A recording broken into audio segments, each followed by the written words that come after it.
인네이가 빠져서 세라믹 인네이로 했는데요. 치아가 아프다고 했더니 신경치료 해야 한다며 4회 정도 했어요. 괜찮아져서 마무리했는데 다음날 또 아픈 거예요. 신경치료는 잘 됐다며 재신경치료 또 해봤자 성공률이 낮다면서 마무리하고 크라운 씌우자고 했어요. 그런데 상하거금리가 너무 짧아서 잇몸을 잘라내고 임시치아 했는데요. 임시치아도 너무 커서 말할 때마다 혀가 씹히는데 이대로 크라운 씌워도 되나요? 잇몸에서 피도 나고 항생제, 소염제 먹고 있어요. 이거는 이 흐름 자체가 많은 분들이 아마 겪었던 흐름이었을 것 같아요. 금 인레이로 놔뒀으면 아무 문제가 안 일어났을 것 같은데, 근데 제가 봤을 땐 이 금 인레이가 아무런 문제가 없었는데 만약에 세라믹 인레이로 가자고 했다고 하면은 그 부분은 아마 과잉 진료일 수도 있어요. 환자의 상태나 구강내를 모르니까. 근데 대부분의 선생님들이 과잉 진료 말고 정직하게 진료를 했다고 하는데도 불구하고 이런 통증이 나타날 수가 있어요. 그래서 이제 제가 강조하는 게 뭐냐면, 인레이를 하기 전에 사진,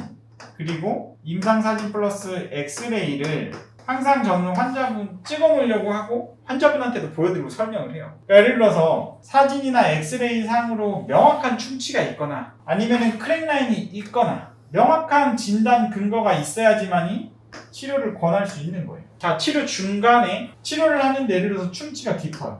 충치가 엄청 깊어요. 그러면 신경치료 가능성이 있는 거예요. 그러면 사전에 고지를 해야죠, 환자한테. 이거는 거의 신경이 너무 가까워서 그렇지만 충치를 남길 수가 없습니다. 그렇기 때문에 이거는 일단은 치료를 마무리하는데 혹시라도 씹을 때 아프거나 찬거 뜨거운 거 온도 변화에 불편감이 생기면 그때는 신경치료 가능성이 있습니다 라고 이야기를 미리 한다 그러면 환자 입장에서도 아, 내가 충치가 되게 깊었구나, 그런 것들을 이해할 수가 있는 거고, 아니면 또 크랙이나 뭔가 다른 안 좋은 소견이 있었다고 하면은 이 부분에도 마찬가지로 사진을 찍어서 환자랑 소통을 한다고 하면은 환자가 이해하기가 쉬운 거죠. 그러면 이 빡침이 어떻게 보면 이해로 바뀌는 거죠. 그리고 신경치료를 어쩔 수 없이 해야 된다 그러면 이 중간 단계에서 실은 우리가 바이탈 펄프 세라피라 그래서 할 수 있는 부분이 있어요. 그러니까 신경이 죽지 않고 신경이 노출이 됐을 때 전체 신경치료를 하지 않고 바이탈 펄프 세라피를 통해서